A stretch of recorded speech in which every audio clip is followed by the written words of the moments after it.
the inner world is not a territory. It's a territory of territories. So you're standing somewhere and there's your big view or your big world and everything, and then you just not even change. You just think of your Aunt Linda, and all of a sudden it's this territory, and everything is completely different. It's the kind of territory where you cannot have hard and fast distinctions. So I'm going to make 5 things, and yet I know that that's ridiculous. Okay? On the other hand, once you really know that, then it's not ridiculous. Because distinctions help you find things. They help you locate, they help you communicate. The 6 steps of focusing are like that. You have to have distinctions, you have to have concepts, you have to have words, you have to have all that. But if you know that the territory doesn't come like that, then they all help. And my 5 things will help me say things and find out things from you. But don't take them too seriously. Even when we very sincerely describe something in that territory, we can find a little later that we haven't described it. We think these words are perfect, and then we realize, oh no, we just threw those words at it, and we wanted to feel that it's okay. So I would encourage you also, when you describe things, be a little gentle with yourself and see how you really do it. And okay, I see now a certain continuum. For some people, it's already a big thing to know, as I said to somebody over there earlier, it's a big thing even just to know that there is an edge, that there is more to it, even if you don't have it. And then many people can fairly easily get to where they can be enough in contact down there to be able to check what they think. That they've already thought something, but then rather than saying, oh, that must be it, it must be that I'm afraid of new situations, or it must be that it's my father, or whatever, anything, or even in theory, it must be that it goes like this, that, you know, or there must be a distinction between this and that. You can get quiet and say, and sometimes you can feel very distinctly, you know, nothing moves down there, there can't be the right distinction. So the first kind of situation is where you are in touch, you check. Sometimes it helps even to get a little further on this continuum. You can wait and see what comes and then see what it says and then check it. But that's a number 1 for me. Then I would put, on this map, I made it up yesterday, so you see how important it is.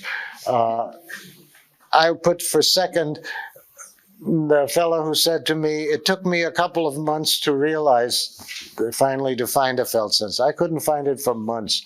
And then I found that when I have an emotion, like when I'm angry, that there is actually like a cloudy space behind it that sticks out, like a cloud behind it. Like the anger is a triangle and I know it. And then I realize, oh, look, there's a little cloudy thing sticking out around the edges. And I know that road, because when I'm angry, usually I very quickly find that, you know, I so almost wish that I could be just angry. And instead of that, it's already fuzzy around the edges. It's like, well, how much did I bring that about? And why did that happen? Oh, because I this and I sort of wish I could be purely angry. And I've got this fuzzy business around it. So in second place, I'm putting the felt sense that comes kind of slowly behind the familiar feeling. And in third place, and I don't think this is a straight line exactly, but that's how it is on my piece of paper. In the third place, I would put clearing a space. Or the other way, there are variants of all these things. The other way is what I call stay next to it, which is a whole lot like clearing a space. And very often when I work with people, I say, well, don't run away and don't push in either. Just see if you can stay right next to it, not in it, but next to it. And very often with new people, I get this puzzled look, what in the world is he saying? Oh, there. The people find it first. They don't understand what I'm saying. They find it. Or I'll say there is such a thing as a place next to it, where you're not running away and you're not pushing in. You're just there. And this place next to it is a big deal. It's a kind of a felt sense. It's a kind of place where you can breathe and you're not running away and you're not forcing.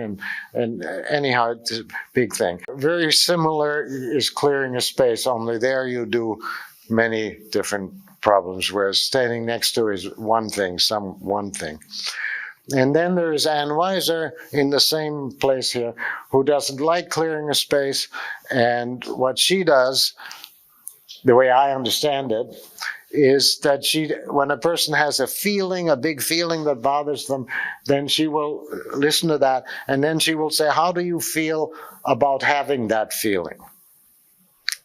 And that's a very powerful move, because it makes that kind of space next to, without talking about space.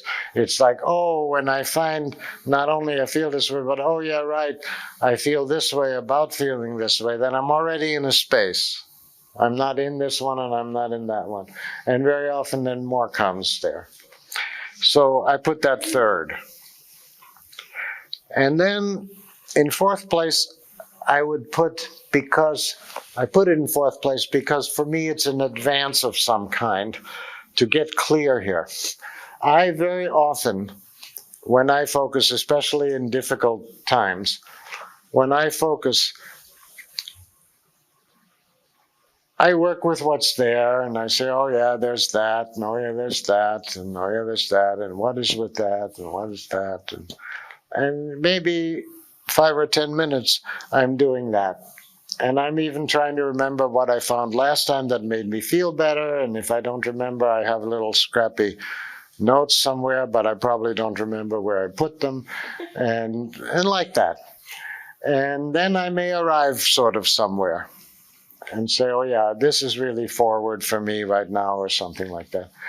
And then I see if I feel much better, and I don't. So then somebody says very quietly to me, well, you haven't focused yet. And that's a different meaning, because of course I was focusing that whole time. I wasn't sinking in, I was doing all the right things. But this one says you haven't focused yet. So I said, oh yeah, that's right, I haven't focused yet. And in my private language, I call that fresh focusing. Now I let go of the whole thing, and I come in here all fresh and new, like I didn't do any of that, although I remember I did. And I say, okay. And the spirit of the question is like, where's my energy? Or where's my good feeling? Or where am I? Or who is what? I mean, it's some kind of a non-verbal question. But or where am I buried under all this stuff? Or something like that.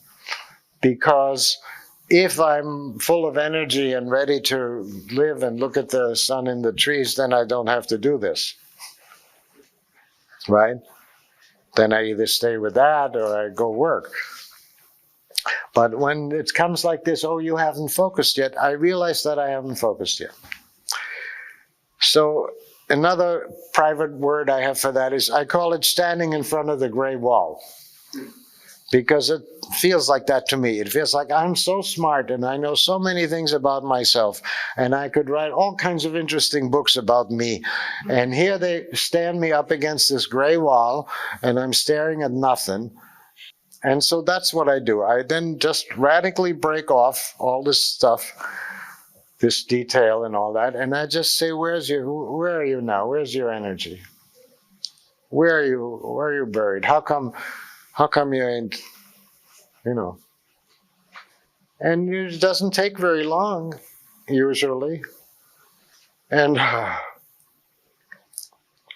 And typically at that spot, what comes first are sort of little turny steps, which wouldn't impress a psychoanalyst at all. It's just sort of like, oh, it's not quite green, it's gray, or something. I don't know how to express them, but they come like that. Of yeah, oh that, or something, and then comes some real stuff. So I put that fourth, fresh focusing. And in fifth place is what I don't yet know how it works exactly. It's what I call the guest. It's like when somebody knocks on your door, you drop everything and you say, I have a guest. And it's completely different from whatever you were feeling a moment before. You were occupied with, no, your door. Now, here's a guest. And so what you do is you get quiet. That's the first thing. You just get enough quiet so you can talk to your guest. And then you see what comes there, that's the guest. And it's something totally different than what you had before you opened the door. So I have this continuum here. To summarize, the first one is sort of being on an ordinary verbal thinking level, but you have something to check against. The second one is already a felt sense. You maybe find it first around the feeling, behind it, under it, or something, but then you say, oh, I see, there is here a cloud, not only my emotion. The third place I meant to say is that whole little territory about making a space, or being next to it, which makes a space, or asking how you feel about the feeling, which is also a space. And my fourth place is my own gray wall, and the fifth place is the guest. And hello.